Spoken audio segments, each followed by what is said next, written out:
So guys last video में हम लोग ने देखा था कि इंसर्शन शॉट के कोड को समझा था एक एग्जांपल के थ्रू। ठीक है, तो अभी हम लोग देखते हैं वर्स्ट केस और बेस्ट केस में इंसर्शन शॉट की टाइम कॉम्प्लेक्सिटी हम लोग कैसे कैलकुलेट करते हैं। तो बेसिकली टाइम कॉम्प्लेक्सिटी अगर किसी भी एल्गोरिदम का पूछ रहा है, किसी भी इंटरव्यू में अगर इंटरव्यू पूछता है या किसी भी एग्जाम में आ रहा है, तो by default time complexity of any algorithm is the worst case time complexity. Because worst case में कोई एल्गोरिदम कैसा परफॉर्म करता है हम लोग वही चाहते हैं जानना। बिकॉज कॉम्पिटेटिव एग्जाम्स में भी, ऑनलाइन जो कॉम्पिटेटिव एग्जाम्स जो भी कोडिंग कॉम्पिटिशन होते हैं, कोडिंग इंटरव्यूज होते हैं, उसमें हमेशा हम लोग वर्स्ट केस को ही टारगेट करते हैं। ठीक है, सो अगर आपको पूछता है इंसर्शन सॉर्ट का टाइम कॉम्प्लेक्सिटी क्या है, तो आपको बिग ऑफ एन स्क्वायर बोलना है। ठीक है, डोंट आस्क कि अच्छा टाइम कॉम्प्लेक्सिटी मतलब कौन सा, वर्स्ट केस या best case, because by default वो वर्स्ट केस ही है। बिकॉज कोई भी एल्गोरिदम वर्स्ट केस में कैसा काम करेगा हम लोग उसमें इंटरेस्टेड है, right. So worst case for insertion sort algorithm is when the array is reversely sorted. Okay, तो हम लोगों ने देखा था इस एग्जांपल में कि array जो है वो 3 2 1 ये पूरा का पूरा रिवर्स ऑर्डर में सॉर्टेड था। फाइन, तो अभी हम लोग चेक करते हैं। देखिए यहाँ पे आई की वैल्यू 1 थी। ठीक है, तो यहाँ पे बेसिकली देखिए एन का वैल्यू 3 है, मतलब जो एरे का साइज था वो 3 था इस एग्जाम्पल में। और हम देखते हैं कि जो इनर लूप है वो कितनी बार आइट्रेट हुआ है, right. Because inner loop, because हमें पता है यहाँ पे दो लूप्स हैं आई एंड जे, तो इनर लूप कितनी बार आइट्रेट हुआ है अगर हम उसको काउंट कर ले तो that will be our time complexity. Because inner loop में ही हम लोग जा करके कंपैरिजन एंड स्वैपिंग्स कर रहे हैं। तो बेसिकली लेट अस से कि how many times the inner loop is running. So हम देखते हैं आई की वैल्यू जब 1 है तो इनर लूप 2 टाइम हमारा रन किया। आई का वैल्यू जब 2 है तो इनर लूप हमारा 3 टाइम रन किया। ओके, तो बेसिकली हम लोग चेक कर रहे हैं। और आई की वैल्यू हमेशा कहाँ से कहाँ तक जाएगी, आई की वैल्यू हमेशा i will go from 1 to, so i will always go from 1 to n-1। ठीक है, आई हमेशा 1 से n-1 तक जाएगा। तो यहाँ पे देखिए आई की वैल्यू 3 थी, 1 2 और सॉरी एन की वैल्यू 3, तो 1 2 तक जाएगा, 3 तक, 3 में वो फॉल्स हो रहा है हमारा फॉर लूप। तो आई की वैल्यू 1 2 में इनर लूप हमारा कितने बार ट्रैवर्स करेगा, तो 1 आई प्लस 1 टाइम्स हमारा इनर लूप ये कर रहा है। ठीक है, तो फॉर एग्जांपल यहाँ पे चेक करिए, हमारा आई की वैल्यू 1 है तो जे हमारा 1 के लिए 2 टाइम्स ट्रैवर्स हो रहा है, फिर आई की वैल्यू जब 2 है तो 3 हो रहा है। ठीक है, तो बाय डिफ़ॉल्ट अगर आई की वैल्यू हमारी, तो किसी यहाँ पे एन की वैल्यू हमारी क्या थी, 3 थी, तो आई 1 टू 2 आया। अगर एन की वैल्यू 4 होती तो हमारा आई एक और होता 3, और उसके लिए जे 4 टाइम्स रन करता है, राइट। और अगर हमारा 5 होता एरे का साइज तो आई 4 तक जाता, और फोर्थ आइट्रेशन में जे हमारा 5 टाइम्स आइट्रेट करता। तो बेसिकली जो हमारा for any given value of n जो हमारा जे है वो 2 plus 3 plus 4 plus 5 plus dot dot dot n times traverse कर रहा है। ओके, सो इसका मतलब क्या है, ये sum of first n natural numbers के फॉर्म में है। फॉर एग्जाम्पल, सो हमारा बेसिकली ये क्या हो जाएगा, -1। Okay, sum of first n natural number -1, because sum of first n natural number में 1 प्लस भी होता है, तो यहाँ पे वो नहीं है, तो इसको हम लोग उसमें से माइनस कर देंगे। So our answer will be it is equals to n into n plus 1/2 -1। तो अगर इसको हम एक्सपैंड करेंगे तो हमारा जो एन स्क्वायर डोमिनेटिंग टर्म होगा, right, n square minus n/2, n square by 2 minus n/2 -1। इसलिए हमारा जो वर्स्ट केस में जो टाइम कॉम्प्लेक्सिटी आ रहा है वो क्या होगा, big of n square. Okay, this will be our time complexity in worst case. Now let us see the time complexity in the best case. Okay, so guys best case में हमारा जो array है वो properly sorted होता है। ठीक है, मतलब सॉर्टेड वाला, for example n equals to हमारा होगा बेस्ट केस में 1 2 और 3। ठीक है, मान लीजिए एक और ले लेते हैं साइज 4। तो हमारा जो ये है, सो लेट अस सी कि अभी क्या होगा जब हम इस कोड को फॉलो करेंगे। तो आई की वैल्यू देख लेते हैं और जे की वैल्यू देख लेते हैं।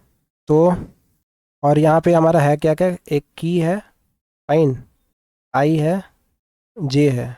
ओके, तो हम लोग देखते हैं एन की वैल्यू यहाँ पे क्या है, 4 है ना। और आई की वैल्यू 1 है, आई हमेशा 1 से स्टार्ट होगा, और जे होगा आई माइनस 1 से स्टार्ट, और की में क्या होगा, एरे ऑफ आई मतलब कि 2। ओके, बेसिकली हमको कंपेयर करना होता है कि हम लोग वही चेक करेंगे कि अनसॉर्टेड, अब मेरा ये वाला पार्ट सॉर्टेड है, ओके, तो हम देखेंगे कि 2 हमारा शॉर्टेड पार्ट में कहाँ जाएगा, बिकॉज 2 अनसॉर्टेड में हम लोग को इसको शॉर्टेड पार्ट में डाला है, तो वो कहाँ जाएगा, तो हम लोग वही कंपेयर करेंगे। तो हम लोग चेक करेंगे कि 2 जो सॉर्टेड एलिमेंट, जो सॉर्टेड एरे में जो फर्स्ट एलिमेंट है उससे छोटा या बड़ा है। अगर छोटा होगा तो हम लोग जो 1 है उसको शिफ्ट करेंगे राइट, और 2 को कॉपी करेंगे, अदरवाइज वैसे ही रहने देंगे राइट, बिकॉज अगर ऑलरेडी 1 से जो ये यहाँ पे जो आई पे जो एलिमेंट है, अगर वो ऑलरेडी जे पे जो एलिमेंट उससे बड़ा है, तो इसका मतलब हम उसके पीछे जितने भी एलिमेंट्स होंगे, जे के पीछे, है ना, जितने भी एलिमेंट्स होंगे वो बाय डिफॉल्ट उनसे बड़ा होगा, बिकॉज शॉर्टेड एरे है ये ऑलरेडी, जिसको जे पॉइंट कर रहा है राइट। तो यहाँ पे हम लोग जस्ट चेक करते हैं कि जे के जो है यहाँ पे आते हैं जे 0 से बड़ा है, जी हाँ, 0 या उससे बड़ा है, जी हाँ, और array of J is greater than की। तो एरे ऑफ जे मतलब एरे ऑफ 0 दैट इज़ 1, क्या 1 2 से बड़ा है, नहीं, फॉल्स है, 1 2 से बड़ा नहीं है, तो हम लोग सीधा वाइल लूप में जाएंगे नहीं, सीधा बाहर आ जाएंगे, और array of j plus 1 equals to key होगा। तो एरे ऑफ जे प्लस 1 मतलब एरे ऑफ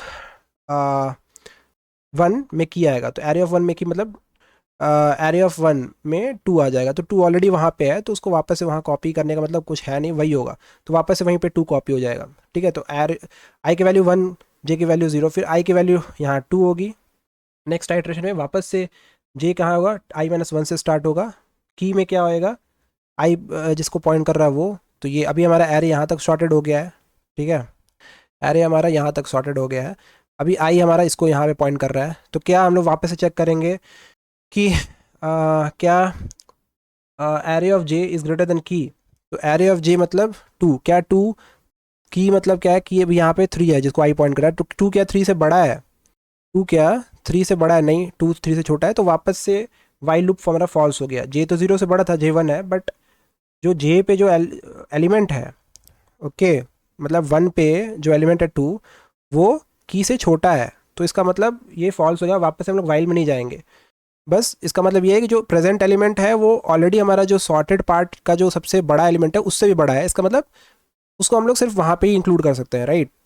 तो जस्ट वही होगा, हमारा इसके बाहर आएंगे, array of j plus 1 equals to key, मतलब एरे ऑफ 2 में की डाल देंगे, एरे ऑफ 2 में ऑलरेडी 3 है, तो वही 3 वापस से वहाँ पे कॉपी होगा, तो इसका कोई मतलब नहीं है, और हमारा एरे वापस से तो हमारा सॉर्टेड एरे अभी यहाँ तक आ गया है, और अब वापस से हमारा आई बढ़ेगा, आई का वैल्यू अभी होगा, नेक्स्ट टाइम आई का वैल्यू हो जाएगा 3, और जे का वैल्यू 3 के लिए होगा 2, वापस से हमारा जे यहाँ पे है राइट, आई यहाँ पे है, वापस इन दोनों वैल्यूज़ को कंपेयर की जाएगी, क्या 3 4 से बड़ा है, जी नहीं, 3 4 से बड़ा नहीं है, तो वापस से वाइल के अंदर नहीं जाएगा जे, और सिंपली 4 वहीं पे कॉपी हो जाएगा, और ये वैल्यू यहाँ पे 1 2 3 वापस आई 4 होगा। तो आप देख रहे हैं कि बेस्ट केस में क्या हो रहा है कि जे वाइल लूप के अंदर जा ही नहीं रहा है, वो बस पहला वैल्यू चेक हो रहा है, उसके बाद वापस से आ जा रहा है राइट, वापस से आई की वैल्यू बढ़ रही है। अदरवाइज वर्स्ट केस में क्या हो रहा था कि हर एक आई के लिए जे आई प्लस 1 टाइम्स आइट्रेट कर रहा था, बट बेस्ट केस में आई हर एक आई की वैल्यू के लिए जे की वैल्यू सिर्फ एक बार है राइट। अभी आई की वैल्यू 4 हुआ, और आई लेस देन 4 होना चाहिए, मतलब 4 लेस देन 4 फॉल्स हो रहा है,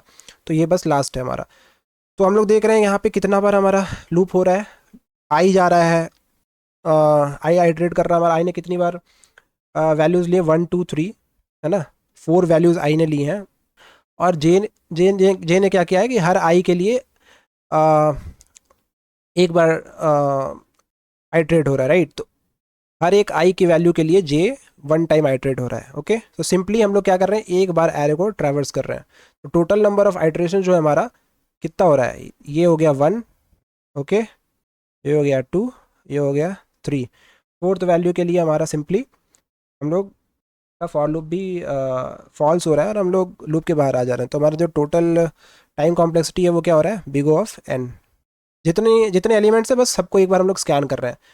तो हमारा बेस्ट केस में जो टाइम कॉम्प्लेक्सिटी है, बेस्ट केस में है हमारा big of n, and worst case में हमारा जो टाइम कॉम्प्लेक्सिटी है वो हो रहा है big of n square, okay.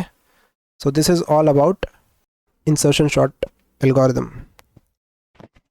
और गाइज आपने देखा होगा कि इस एल्गोरिदम में इसको इम्प्लीमेंट करने के लिए हमने कोई भी ऐसा डेटा स्ट्रक्चर नहीं यूज़ किया है जो कि इनपुट साइज के साथ साथ बढ़ रहा है, राइट। हम लोग को एक एरे दिया गया था, एक ये जो एरे दिया गया था, ओके, इस एरे में ही हम लोगों ने शॉर्टिंग कर दिया है। सो सिंपली हम लोगों ने क्या क्या वेरिएबल्स यूज़ किए हैं, आई यूज़ किया है, जे यूज़ किया है, की यूज़ किया है और एन यूज़ किया है ना। जस्ट इतने ही हमने वेरिएबल यूज़ किए हैं, आई जे के एन। अभी एन का इनपुट साइज़ कितना भी बड़ा हो जाए, एन का इनपुट साइज़ कितना भी बड़ा हो जाए, हम लोग क्वेश्चन को सिर्फ 1 2 3 4 ये 4 वेरिएबल्स यूज़ करके सॉल्व कर लेंगे, right.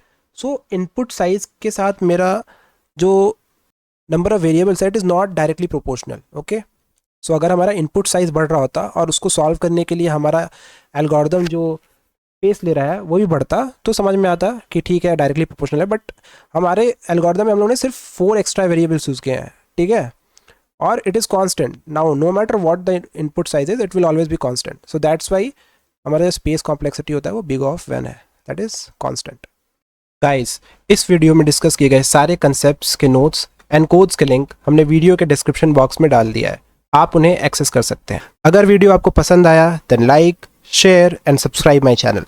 Press the bell icon so that you never miss any updates. Until then, stay healthy and stay happy. Bye bye.